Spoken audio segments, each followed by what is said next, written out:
যুগপুরুষোত্তমম পরম প্রেমময় শ্রী শ্রী ঠাকুর অনুকূল চরণের চরণে আমার শত সহস্র কোটি প্রণাম। যারা শুনছেন সবাইকে আমার রামানন্দিত জয়গুরু।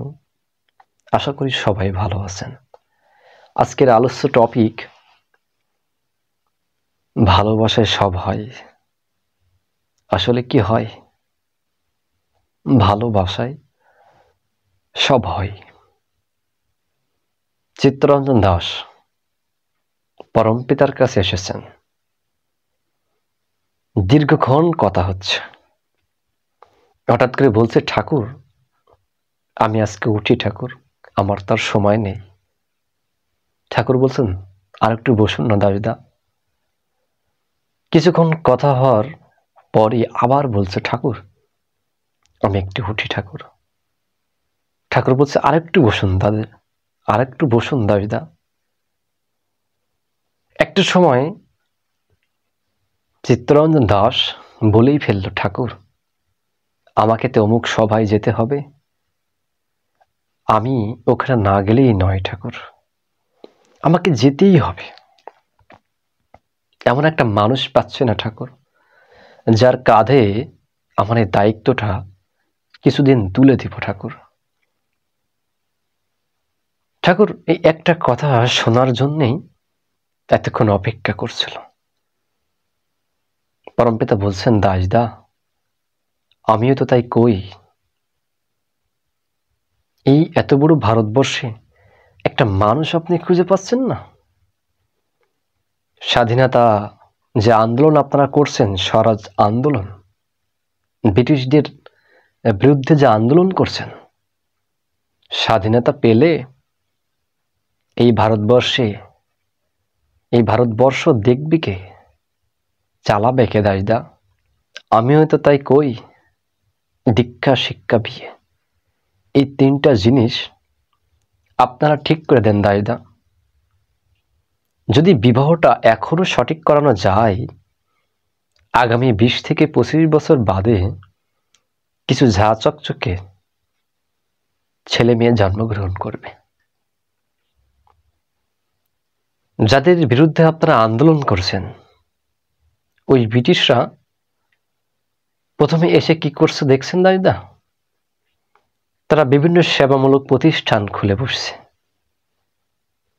স্কুল, মন্দির, মাদ্রাসা, শিক্ষা প্রতিষ্ঠান, হসপিটাল।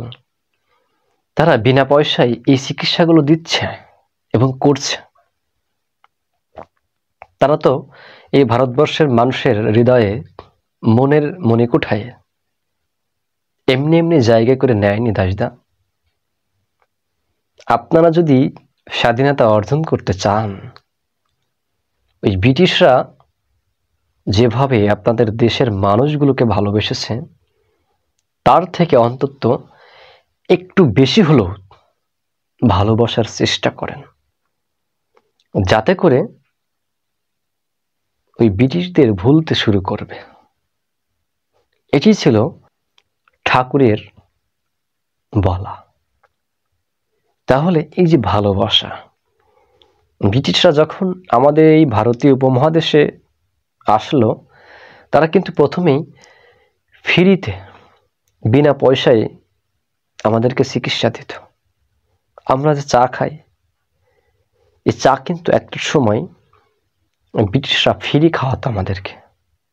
আমরা বাঙালি বা ভারতীয় মহাদেশের যারা আমরা মানুষজন, আমরা কিন্তু চা খেতাম না, বা অভ্যাস আমাদের ছিল না।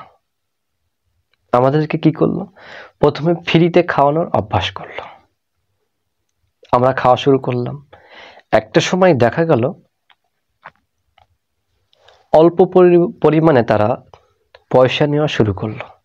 এইভাবে করতে করতে একটা সময় দেখা গেল যে, যেহেতু নেশা আমাদের সৃষ্টি হয়েছে, এটা না হলেই আমরা থাকতে পারবো না।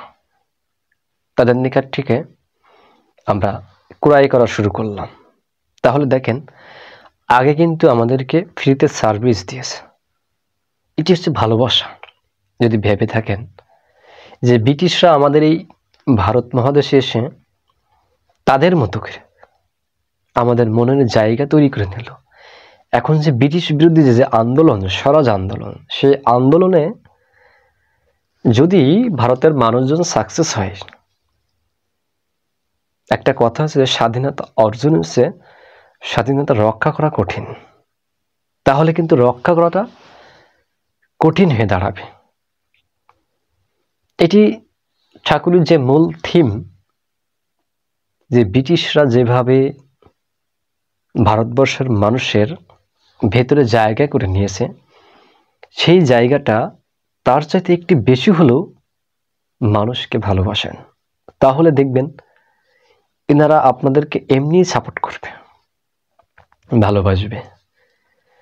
আজকের বর্তমান যে পৃথিবীতে আমরা সব সময় একটি জিনিসে রত থাকি, সেটি হচ্ছে পরনিন্দা এবং পরচর্চা।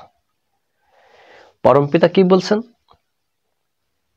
আমার দয়াল ঠাকুর কি বলেছেন? মানুষের অধপথে যাওয়ার প্রথম এবং প্রধান সহায়কই হচ্ছে পরনিন্দা এবং পরচর্চা করা। মানুষের অধপথে যাওয়া, একেবারে গোল্লায় যাওয়া, সেটির প্রথম এবং প্রধান সোপানই হচ্ছে পরনিন্দা এবং পরচর্চা করা, যেটা আমরা করি। এবং আমার কাছে মনে হয় এই পৃথিবীর মানুষ সবচেয়ে বেশি খুশি হয় পরনিন্দা পরচর্চা করে। একজনের নিন্দা যখন আরেকজনের কাছে করা হয়, খুব মজা পাওয়া যায়। যে বলে তারও খুব ভালো লাগে, যে শোনে তার কাছেও বিষয়টা খুব ভালো লাগে।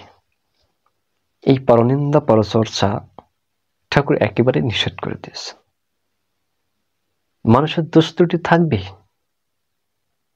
মানুষের দোষ ত্রুটি যদি না থাকে তাহলে তো মানুষকে পৃথিবীতে আসতে হয় না। একমাত্র নির্ভুল পুরুষ হচ্ছেন সে ঈশ্বর বা ভগবান, আর বাদ বাকি সবই হচ্ছে আমরা ভুলে ভরা। তাই আমাদের ভুল থাকবে, আমাদের দোষ ত্রুটি থাকবে। যার নিন্দা, একজন এর নিন্দা আর একজনের কাছে কখনোই আমরা করার চেষ্টা করব না। নিন্দা যদি করতেই হয়, যার অপরাধ তার কাছে সেই বিষয়টা বলতে হবে। কথা কইবে গুড়ের মতো, লেপ্টে রইবে গায়ে। ঠাকুর কি ছোট্ট কথার ভিতরে বোঝাচ্ছেন যে কথা কইবে গুড়ের মতো, লেপ্টে রইবে গায়ে। কাউকে যদি বলিস কিছু সংশোধনের তরে, গোপনে তা বুঝিয়ে বলিস সমবেদনা ভরে। যার অন্যায়, যদি আমার কাছে মনে হয় যে অমুক ব্যক্তি এই কথাটা আমাকে বলেছে, অবশ্যই তার কাছেই বলতে হবে, এবং সেটা শুধুমাত্র সেই থাকবে, তার আশেপাশে একেবারেই কাউকে রাখা যাবে না। তাকে করজোরে বিনতির সহিত বলতে হবে, দাদা আপনি আমার বিষয়ে এই কথাটা বলেছেন, আমি কষ্ট পেয়েছি, দয়া করে আর বলবেন না। যেন তার ভেতরে একটা অনুশোচনাবোধ জাগ্রত হয়। এই যে ভালোবাসার বহিঃপ্রকাশ, যুগে যুগে তিনি আসেন। সারা পৃথিবীতে আজকে মানুষের যে আকার, প্রকৃতপক্ষে মানুষের কিন্তু সুখ নেই। টাকার মানুষ, টাকা থাকতেও সুখ নেই গো। সুখ সব মানুষের কাছে। মানুষ যদি মানুষ না হয় তাহলে সুখ কিন্তু থাকবে না। ঠাকুরের একবার ইচ্ছা হয়েছিল একটা গাড়িতে চড়বে। ওই সময়ে ভারতবর্ষের রাষ্ট্রপতি ছাড়া এই গাড়ি কেউ ব্যবহার করত না। সেই গাড়িটা এখনো দেওঘর আশ্রমে রাখা আছে। ঠাকুরের ইচ্ছা হয়েছে এই গাড়িটা আবদার করেছে। ওই গাড়িটা কিনতে গেলে ভারতবর্ষের 4 জন ব্যক্তির সুপারিশের প্রয়োজন হয়। পশ্চিমবঙ্গের চিফ মিনিস্টার, ভারতবর্ষের প্রধানমন্ত্রী এবং 2 জন শিল্পপতি। তো চিফ মিনিস্টার সুপারিশ করে দিয়েছে, প্রধানমন্ত্রী সুপারিশ করে দিয়েছে, থাকে 2 জন শিল্পপতি। বিড়লা কোম্পানির মালিক, সেই মালিকের বাসায় সুশীল চন্দ্র বসু এবং প্রফুল্লতা, এনারা 2 জনে তার বাড়িতে গেছে। যে দেখছেন যে তিনি সোনার থালা, সে বাড়ি থেকে দেখছে সোনার থালা, সোনার গ্লাস, সোনার জগ, মানে আধুনিকতার ছোঁয়া। একজন শিল্পপতির বাড়ি। সুশীলদা এবং প্রফুল্লদা চিন্তা করছে, যদি খুব সহজে বলি, দাদা আমাদের এখানে একটা সুপারিশ করে দেন, তিনি কিন্তু করবেন না। তাই একটা টেকনিক খাটিয়েছে। যখনই তার সামনে গিয়েছে, বলছে কি চাই তোমাদের? এই বিড়লা কোম্পানির মালিক বলছে কি চাই তোমাদের? সুশীলদা বলছে যা চাইতে এসেছিলাম তার ইচ্ছা করছে না চাইতে। বলছে কারণ? বলছে কার কাছে চাইব? আপনি নিজেই তো একজন দিন ভিখারি। এই বলেই পেছন ফিরে চলে যাচ্ছে। মালিক ডাক দিয়েছে, যে আসো তোমরা দেখে আসো।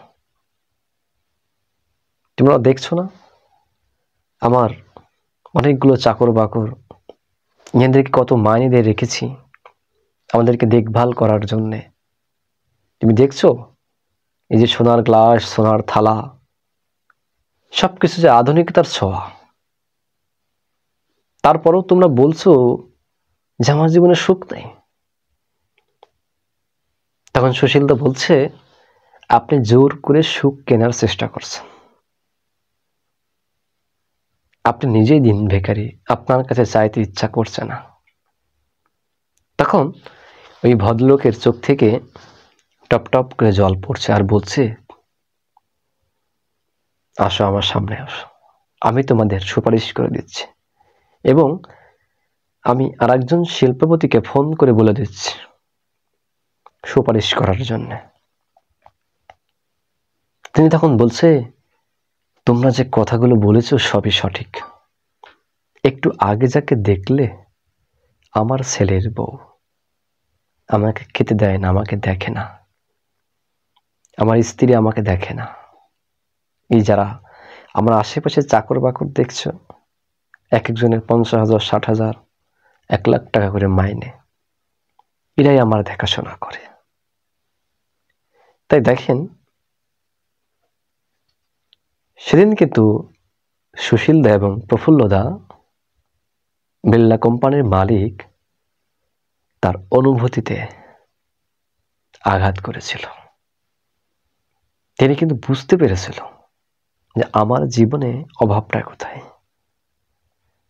প্রত্যেকটা মানুষের জীবনে অভাব আছে, দুঃখ আছে, জ্বালা আছে, কষ্ট আছে, হতাশা আছে। এর ভেতর থেকে বাঁচার একটা মাত্র অপশন হচ্ছে আপনার জীবনে কাউকে না কাউকে গুরু হিসেবে রাখতে হবে।